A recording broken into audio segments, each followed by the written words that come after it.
Hello there, Joe Valenzuela with Vista Mutual Insurance Services, and today we're talking about how agents need to prepare to be able to compare people's Medicare insurance options. Let's get into it. All right, so first of all, as an agent for Medicare insurance, for Medicare supplements and Medicare Advantage and Part D plans, it is important that you grasp the concept of the fundamentals of Medicare. This can be difficult as it is complicated, but it is our job to understand this stuff better than the general public does. So you really need to go through as many training courses as you can, continuously go through them, do all your continuing education to understand Part A, Part B, Part C, Part D, and Medicare supplements. If you can't explain these things in simple to understand language in about a paragraph, then you don't understand it yourself. So the first thing is study. I know that when we're studying for our insurance license and most of these certifications, we're really just trying to memorize information and spit it back out for the test. But we need to understand it. A lot of people will take all the testing and then get into a situation where they talk to a client and then get completely lost. So you need to understand it and then practice it with mock presentations. Okay? You need to also gain proficiency in Medicare Advantage plans. These plans are incredibly popular now, and they can be the most complicated to understand because there's different plan types. Not all plans are available in all areas. The networks are very hard to look up and make sure that doctors are inside of. So you need to understand how those plans work and what networks are attached to what plan. And if you don't know, you need to understand the tools that you can use to find this out. And we're going to go over those too. And again, this is just a small list and a few tools, but there's many out there. You also need to fully understand Medicare supplement plans. Now, a lot of people in areas where Medicare Advantage is popular don't even take the time to understand Medicare supplement plans and how they work. If you don't understand how something works, then you cannot present it as a solution for someone. So also, if you only understand how one thing works or one plan works, you're not doing a service to your client. If you're one of those agents that only sells one plan because they really know it well, you're not doing a service to your client. They want to hear about all the options. That's why they come to us as independent insurance agents or insurance brokers, right? You also need to not only just Medicare Advantage plans and Medicare supplement plans, but familiarize yourself with the companies that offer these plans. You need to know that United Healthcare is the largest health insurance company in America. You need to know that Humana offers plans in almost every state, including Puerto Rico and Hawaii. Right? You need to know the financials of these plans too. Very easy. You can look it up online. You can see what their stock price is trading for. Look at the news about these companies. You also will have personal experience from dealing with the companies, so you'll know which company is easier to deal with for not only you, but for your clients as well. So learn all about the companies. Understanding the financial aspects of the plans is the basis of our job. So you have to understand how to do basic math to say, here's what this plan is, here's how much it costs, and here's what you get for it. Here's how much this plan is, here's how much it costs, and here's what you get for it, and be able to say or make a recommendation on which way to go. So you really need to understand deductibles, coinsurance, maximum out-of-pockets, the full financial exposure of each plan, financial. We also need to really understand the nuances of provider networks. If we're talking about a Medicare Advantage HMO plan, and somebody lives in two different places, they're a snowbird, they have one residence in one state and another in another state, they need to know that that Medicare Advantage plan can only be used outside of their service area for emergencies or urgent care if it's an HMO. Or maybe we need to look at a Medicare Advantage PPO that allows them to see out-of-network places. Or, if they can afford it, for that person a Medicare supplement that would work the same in their state as it did in the other state with no issues or concerns, no network issues because Medicare is your network, that may work better for them. So we need to understand how provider networks work And also there's nuances between plans as well and how their contracts are contracted with these networks. With the Medicare Advantage plan, for instance, there's full risk, partial risk, which means that, full risk means that the insurance company is giving the provider network all of the money, and if they manage it correctly, they can make a profit. And if they don't, they can actually lose. A partial risk is where they share it. And fee for service is where the plan gives the office or the network a fee based on their service. And each one of these will provide different incentives for the network to push membership in one direction or the other, or to recommend it. So you just need to understand this, and it can be very nuanced, and you have to stay in it and be curious to figure it all out. Because if you just, are a person that says, I just want to read this one thing and get it, that's not how this works. It takes years to understand it all. You want to understand the Medicare Star Rating Guide and how it affects plans, because there's a system that Medicare put out, rates plans from 1 stars to 5 stars, and that also goes to their reimbursement for how much they get back from Medicare. The higher your star rating is, the more money you get back from Medicare for reimbursement. That's per month per member, so it's a huge deal. So understanding how that system works, the metrics they use to evaluate that system, if we're seeing a 2-star plan, why that is a 2-star plan and why we probably should not enroll people into it, we just need to understand how that works. And there's plenty of training programs out there to do it. We need to be aware of additional benefits. Most Medicare plans now, and most Medicare Advantage plans and some Medicare supplements include additional benefits like dental, vision, gym memberships, grocery benefits, transportation. And sometimes these are the most important benefits for people. These are things that they're going to use all the time, not necessarily the hospital. Now, we want to make sure that they're covered, and we never want to sell somebody just based on the ancillary or additional benefits, but they can really help people when they're in trouble. They can help people with their dental, their vision, going to the doctor, preventing things in the future by giving them a gym membership. So we need to understand how all those different ancillary benefits work.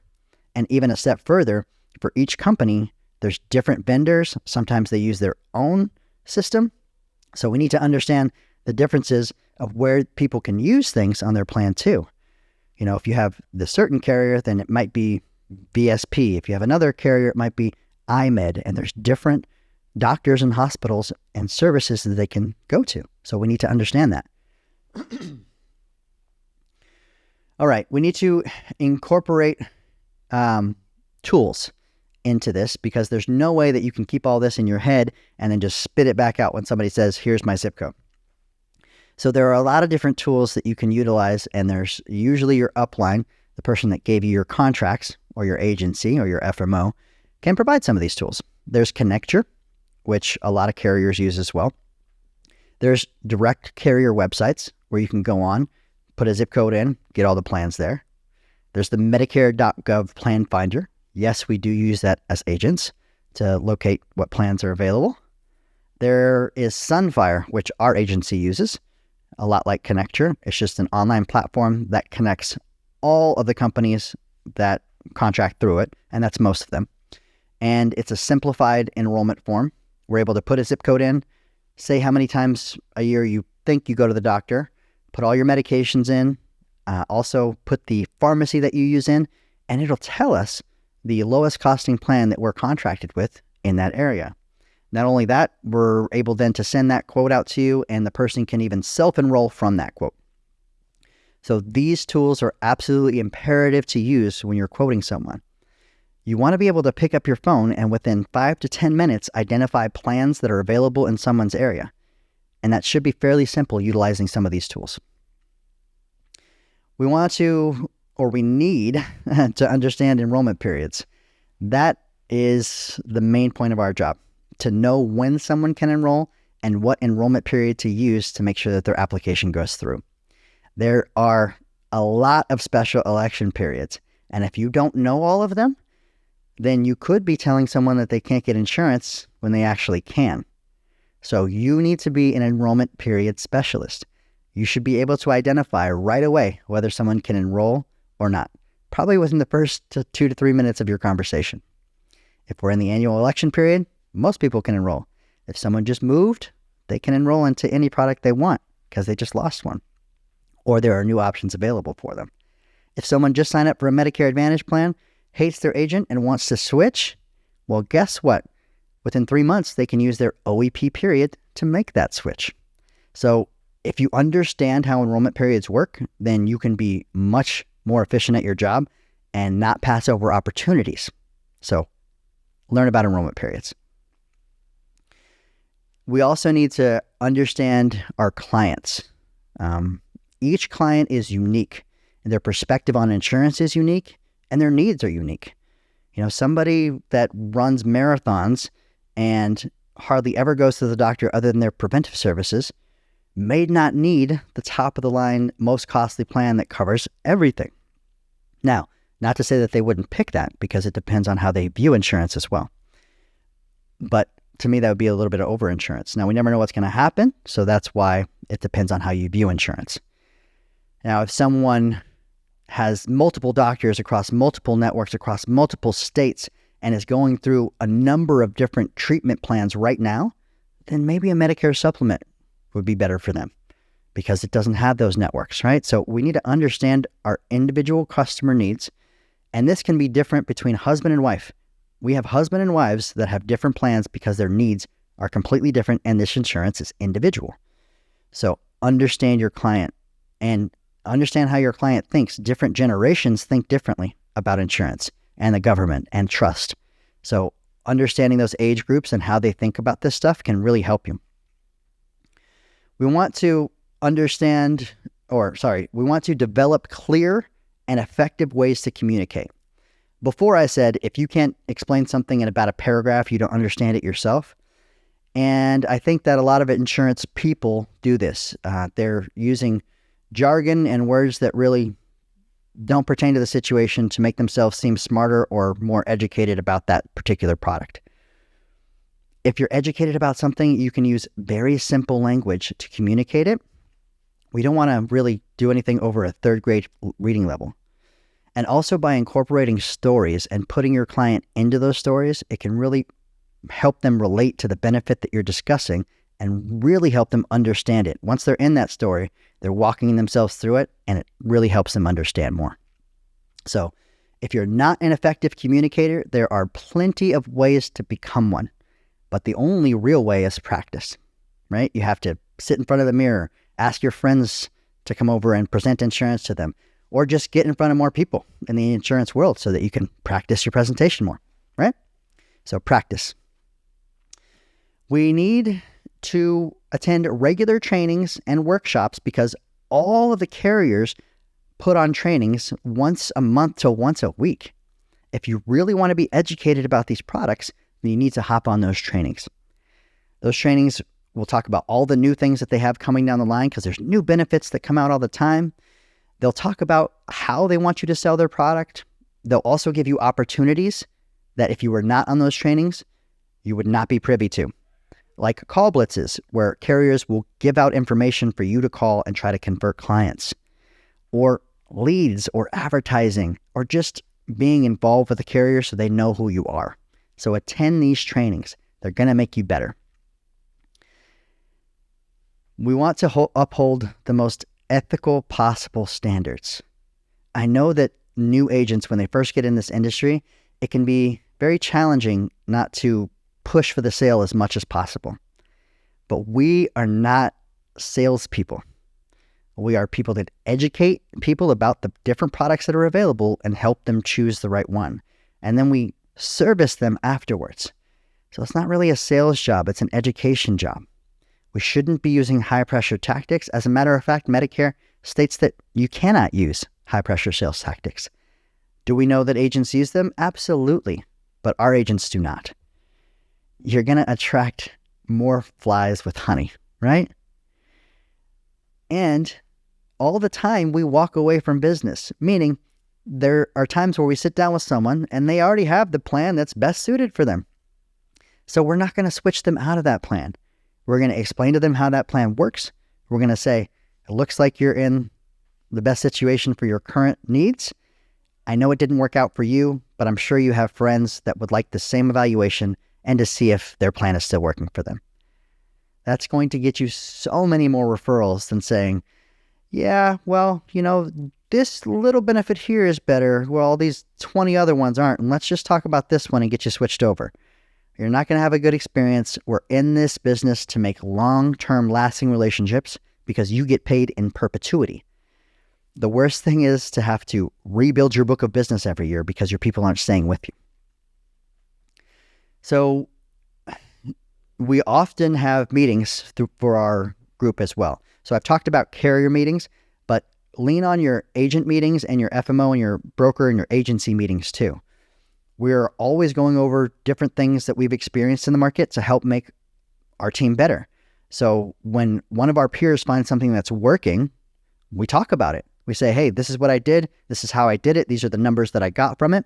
And we share that information amongst the team, not to say that you have to do this, but this is how we did it and this is how it worked. So if you're involved with your agency, with your upline, with your brokerage, then you're going to get opportunities like this. And listen and pay attention. I've been doing this for 20 years and I still learn things on these calls from my agents that have been doing it for 2. Everybody has a different way to approach things and we all own our own businesses. So learn from each other, learn from your peers. In servicing our clients, we need to understand how to service them as well. We have channels to do this. We have broker support. We should understand the appeals and grievance process. We should understand the rules of the plan, what will get someone kicked off of it. If someone moves out of the service area, when they get kicked off, so that we can educate our clients and make sure that they never have a lapse in coverage. So understanding the processes is just as important as understanding the plan itself. And you can do this by regularly visiting the carrier websites. They're always having training, webinars on there that show you about their processes. They want you to be as educated as them so that you can represent their product well and handle your clients better. So go on to the carrier websites, go on Medicare.gov. They have a lot of information too about new regulations that are coming out and just new things that they're able to add into plans. And the last thing I'll say is that you need to stay organized. This can be difficult, but it is imperative. Organization is going to allow you to be efficient at your job. And with efficiency comes more availability to talk to more people. And this is a numbers game. The more people you talk to, the better you'll get, and the higher your closing ratio will get. And just the more activity that you have, the more people you talk to, the more sales that you can get. People that don't have any activity or don't buy leads or don't do anything, it's really impossible for you to grow your business. So you need to stay organized in the sense of tracking what you're doing to see if it's working or not. And also tracking your customer service issues and claims so that you know what you're working on and what your next steps and tasks are. There are plenty of different tools to do this. Right now, we're heavily relying on some AI tools.